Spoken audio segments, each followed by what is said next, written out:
कहानी की शुरुआत में हम देखते हैं कि धरती पर थोड़ा डर का माहौल था। सारे देशों ने अपने बीच मौजूद सारे गिले शिकवे भुला दिए और मिलकर ESD यानी अर्थ स्पेस डिफेंस सिस्टम बनाया। दरअसल आज से 20 साल पहले एक बहुत बड़ा एलियन हमला हुआ था जिसमें इंसानों ने एलियंस को हरा दिया था। जो एलियन जहाज धरती पर गिर गया था उसके पार्ट से लोगों ने एलियन टेक्नोलॉजी को समझा और फिर उसका तोड़ भी निकाला। ESD ने अमेरिका की खुफिया लोकेशन एरिया 51 में अपने हेडक्वार्टर्स बनाए। एलियन टेक की मदद से इंसानों ने भी अपनी उड़न तश्तरियां बना ली जिसके जरिए अब चांद और कुछ बाहरी प्लैनेट्स पर भी बेस बना लिए गए। लेकिन धरती के लोगों को ये नहीं पता था कि कुछ एलियंस अभी भी धरती पर नजर रखे हुए हैं। पुराने प्रेसिडेंट विटमोर को लगातार इस बारे में सपने आते रहे। उनके सपनों में एक अजीब सी गोल आकार चीज दिखती। उधर एरिया 51 में जनरल एडम्स को एक इमरजेंसी के लिए बुलाया गया। 20 साल पहले जो एलियंस पकड़े गए थे वो हमेशा से बेहोशी की हालत में थे, लेकिन अब अचानक से वो जाग गए और अपने पिंजरों में कांपने लगे। जनरल एडम्स इस बारे में ESD के डायरेक्टर के साथ डिस्कस करना चाहते थे, लेकिन डायरेक्टर वहाँ था ही नहीं। डायरेक्टर डेविड तो अभी अफ्रीका में था। वहाँ वो अफ्रीका के कबीले के सरदार उम्बुटू से मिले और उसकी फौज से भी, जिनके पास कोई तीर कमान नहीं बल्कि एलियंस के हथियार थे। उनके हेडक्वार्टर्स के आसपास एलियंस की हड्डियां बिखरी पड़ी हैं। वहाँ के लोग डेविड को देखकर खुश नहीं हुए,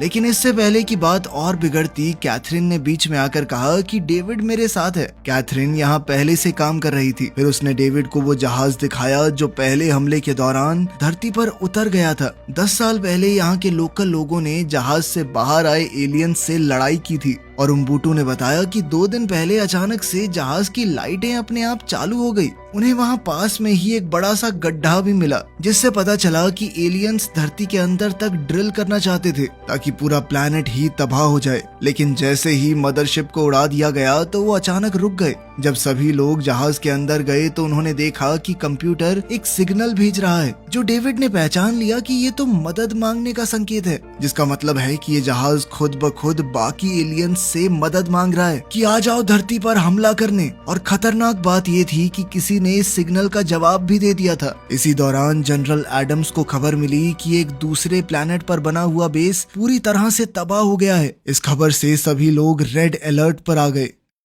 अफ्रीका में डेविड को इमरजेंसी की खबर मिली, लेकिन कैथरीन अभी भी उन गोल ड्राइंग्स को समझने की कोशिश कर रही थी। अम्बुटू को भी पुराने प्रेसिडेंट की ही तरह वो गोल सी चीज बार बार सपने में आ रही थी। सब लोग समझने की कोशिश कर रहे थे कि आखिर ये है क्या। उधर चांद पर मौजूद बेस पर लोग काफी घबरा गए जब अचानक से उनके आसपास का वातावरण बहुत अजीब सा हो गया। अचानक न जाने कहां से वहां एक गोल आकार मशीन आ गई जो बिल्कुल वैसी थी जैसा अम्बुटू ने सपने में देखा था। उन्होंने प्रेसिडेंट और डेविड को सिग्नल भेजा। डेविड समझ गया कि ये जरूर एक स्पेसशिप है। प्रेसिडेंट लैनफोर्ड ने कहा कि हमें पहले हमला करना चाहिए, लेकिन डेविड ने कहा कि ये पहले वाले एलियंस जैसे नहीं लगते। हो सकता है कि ये दूसरी तरह के एलियन हो और अच्छी नीयत से यहाँ आए हों। लैनफोर्ड ने कहा कि इस बात पर हमें वोट गिरवाना चाहिए और वोट का नतीजा हमला करने के हक में आया। ऑर्डर मिलते ही कमांडर जियांग ने चांद पर मौजूद एक बहुत बड़े हथियार को एक्टिवेट कर दिया और उस उड़न तश्तरी को आसानी से गिरा दिया। डेविड ने कहा कि चलो गिरा तो दिया ही है इसे, अब ये भी देख लेते हैं कि ये बना किस चीज से है, क्या टेक्नोलॉजी है इसमें।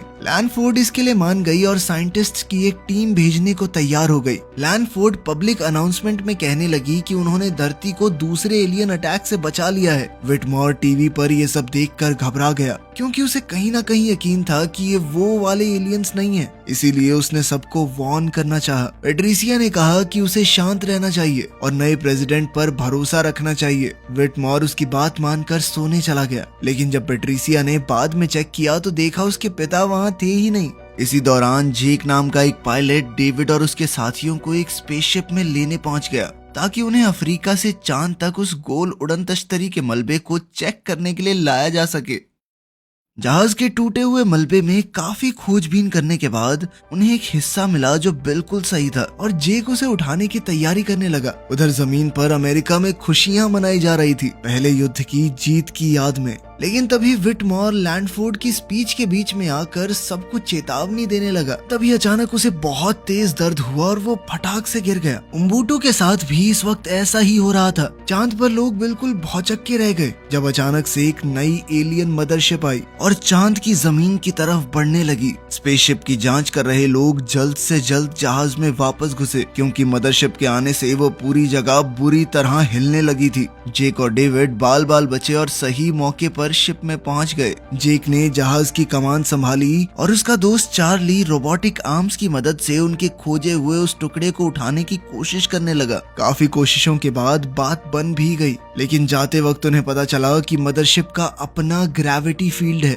जो उन्हें जहाज की तरफ खींच रहा है। जियांग ने तभी अपने एक पायलट से कहकर वो बड़े वाला हथियार एक्टिवेट करवाया, लेकिन मदरशिप पर उसका कोई असर नहीं हुआ। साथ ही मदरशिप ने पलटकर वार किया और उस हथियार को उड़ा दिया। जियांग ने सब लोगों से जल्द पूरे बेस को खाली करने को कहा, लेकिन तब तक मदरशिप ने बेस के साथ साथ चांद के बहुत बड़े हिस्से को उड़ा दिया। ईएसडी ने अपना ऑर्बिटल डिफेंस सिस्टम एक्टिवेट किया, लेकिन ये मदरशिप पहले वाली से काफी ज्यादा ताकतवर थी। उसने अपने रास्ते में आने वाली हर एक चीज को उड़ा दिया और पृथ्वी में घुसने लगी। इसकी वजह से कई शहर तबाह होने लगे, लोग और बिल्डिंग्स हवा में उड़ने लगी। डेविड ने हिसाब लगाया कि ये जहाज तो समुद्र में घुसना चाह रहा है। शायद इन्होंने पता लगा लिया है कि वहां से धरती के बीच तक खोदना काफी आसान होगा, क्योंकि समुद्र तो पहले ही काफी नीचे है। उधर जेक जैसे तैसे गिरती हुई बिल्डिंग्स और खतरनाक मलबे से जहाज को बचाते हुए उड़ा रहा था। लैंडफोर्ड ने ऑर्डर दिया कि समुद्र के पास वाले सभी शहरों से लोगों को बाहर निकालो, लेकिन कुछ बोट्स तक वो मैसेज टाइम पर नहीं पहुंच पाया।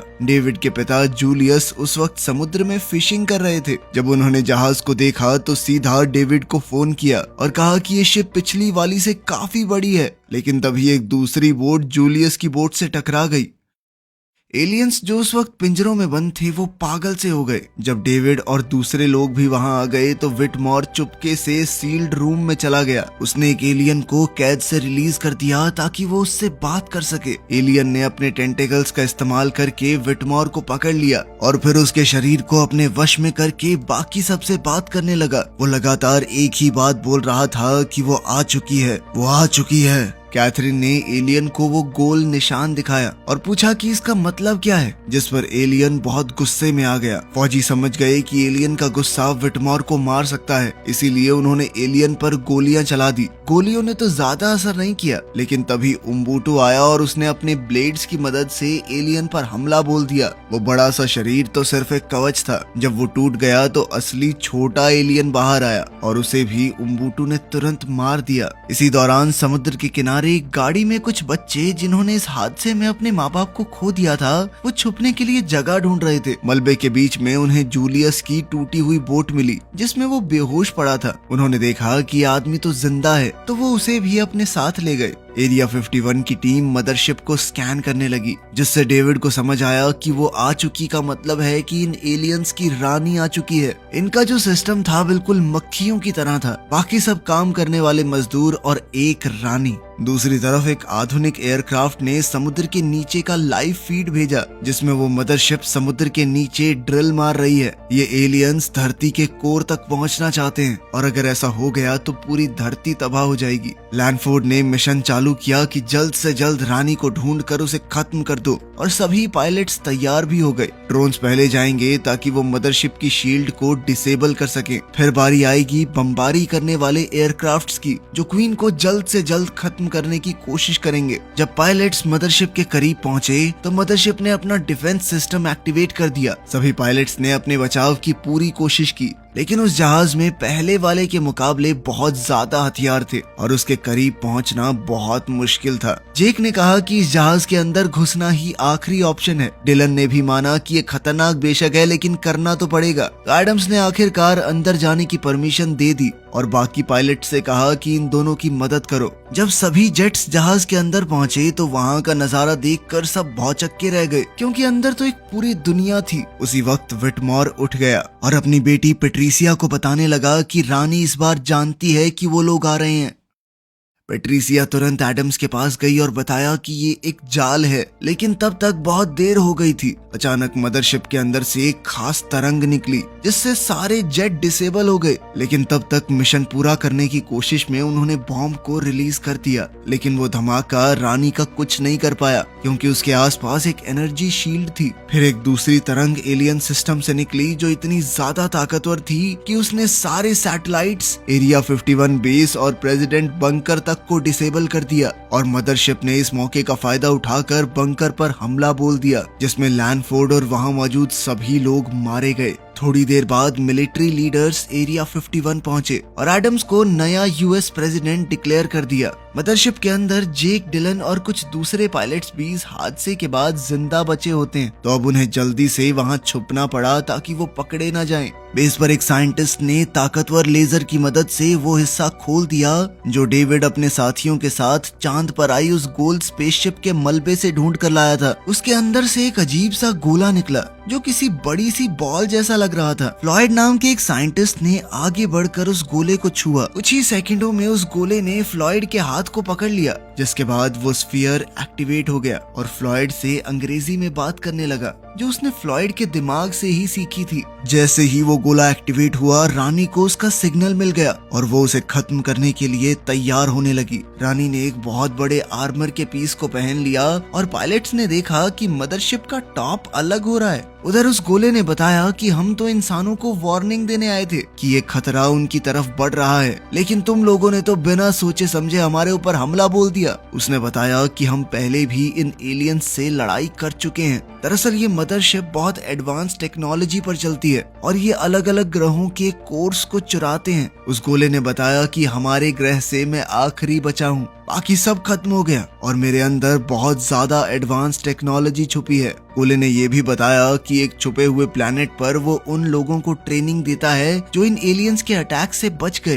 ताकि वो भविष्य में भी इन एलियंस से लड़ सकें। इसी वजह से वो एलियन इस गोले का निशान देखते ही डर गया था, लेकिन अब गोले के एक्टिवेट होने के बाद क्वीन उसकी लोकेशन को ट्रैक कर सकती है। डेविड ने कहा कि जब हम जानते हैं कि रानी यहाँ आएगी तो हम भी तो जाल बिछा सकते हैं, जैसे उसने हमें फंसाया था। अब उन्हें सिर्फ रानी को ट्रैक करने का तरीका चाहिए था, क्योंकि उनके नए ट्रैकिंग सिस्टम को तो रानी ने खराब कर दिया था। तब एडम्स ने बताया कि उसके पास पिछले युद्ध का एक पुराना रिडार ट्रक है, वो अभी भी काम करता होगा। एडम्स और डेविड ने कुछ बचे हुए पायलट से बात करते हुए उन्हें समझाया कि सैटेलाइट्स बंद हो चुकी हैं, तो किसी को खुद जाकर बॉम्ब्स को ब्लास्ट करना पड़ेगा। इसका मतलब जो पायलट जाएगा वो वापस नहीं आ पाएगा, उसकी जान धमाके में जाना तय है। पेट्रिसिया इस काम को करना चाहती थी, लेकिन विटमॉर ने बीच में आकर कहा कि मैं जाऊंगा। उसकी बेटी ने बहुत मना किया, लेकिन वो नहीं माना। इसी दौरान जूलियस होश में आया और उसने उस भाई बहन के जोड़े से कहा कि मुझे एरिया 51 ले चलो, लेकिन उनकी गाड़ी में तेल ज्यादा नहीं था। इसी वजह से अचानक गाड़ी बहुत धीरे चलने लगी। रास्ते में वो पेट्रोल भरवाने के लिए रुके और वहाँ उन्हें एक स्कूल बस मिली जो पूरी बच्चों से भरी हुई थी,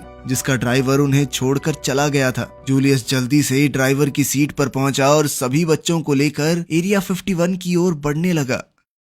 मदरशिप के अंदर पायलट्स को एलियंस का हैंगर मिला। जेक ने आगे कदम बढ़ाए ताकि वो एलियंस का ध्यान भटका सके। साथ ही उसने गाली दी और फ्लोर पर पेशाब करने लगा ताकि एलियंस का ध्यान पूरी तरह उसके ऊपर हो जाए, जिस दौरान उसके दोस्त एलियंस के जेट चुरा लेंगे। एलियंस जेक की इन हरकतों से बहुत नाराज हो गए और उस पर दनादन गोलियां बरसाने लगे, लेकिन इससे पहले कि जेक को गोली लगती, बाकी पायलट्स जेट उड़ाकर ले गए और जेक को भी उठा लिया। तभी एलियंस ने उनका पीछा करना शुरू कर दिया और दरवाजे बंद करने लगे। पायलट्स बड़ी मुश्किल से अपना बचाव करके जैसे तैसे निकल रहे थे और आखिरकार वो लोग जहाज के दरवाजों के बंद होने से पहले ही वहां से निकल गए। बेस पर सभी लोग हमला करने के लिए पूरी तरह तैयार थे। पेट्रिसिया अपने पिता को जाते देखकर उनके मना करने के बावजूद ये फैसला करती है कि वो भी उनके साथ जेट उड़ाकर मदद करेगी। उसी वक्त जूलियस बच्चों के साथ बस लेकर वहां पहुंच गया। तभी रानी भी अपनी फौज के साथ वहां आई। अब एरिया 51 वाले बेस और एलियंस के बीच में एक नया युद्ध शुरू हो गया। दोनों तरफ से जबरदस्त फायरिंग हो रही थी। डेविड ने उस गोले जैसा ही नकली सिग्नल बना दिया था ताकि रानी इस नकली सिग्नल का पीछा करे, और वो इस जाल में फंस भी गई। पेट्रिसिया अपने जेट से अपने पिता के पास पहुंची और उन्हें एक आखिरी बार अलविदा कहा, क्योंकि इस मिशन में उनकी जान जाना तो तय है। विटमोर ने जल्दी से रानी के जहाज में जाकर बॉम्ब्स को ब्लास्ट कर दिया। एक बार के लिए तो सबको लगा कि उन्होंने ये जंग जीत ली, लेकिन अगर रानी मर भी गई तो बाकी एलियंस अभी भी लड़ रहे थे। उन्होंने बेस पर मौजूद सबसे बड़े हथियार को भी उड़ा दिया। धुएं के बाद पता चला कि रानी अभी भी जिंदा है, क्योंकि उसने अपनी एनर्जी शील्ड से खुद को बचा लिया था। उस वक्त जमीन पर मौजूद सारे फौजी बेस में वापस आ गए ताकि उस गोले को एलियंस से बचाया जा सके। दूसरी तरफ से पायलट्स ने क्वीन पर लगातार हमले करने शुरू कर दिए, लेकिन कोई भी हमला उसकी शील्ड का कुछ नहीं बिगाड़ पाया। तब पेट्रिसिया ने नोटिस किया कि जब रानी हमला करती है तो कुछ सेकंडों के लिए वो अपनी शील्ड को हटा देती है। पेट्रिसिया ने इसी मौके का फायदा उठाकर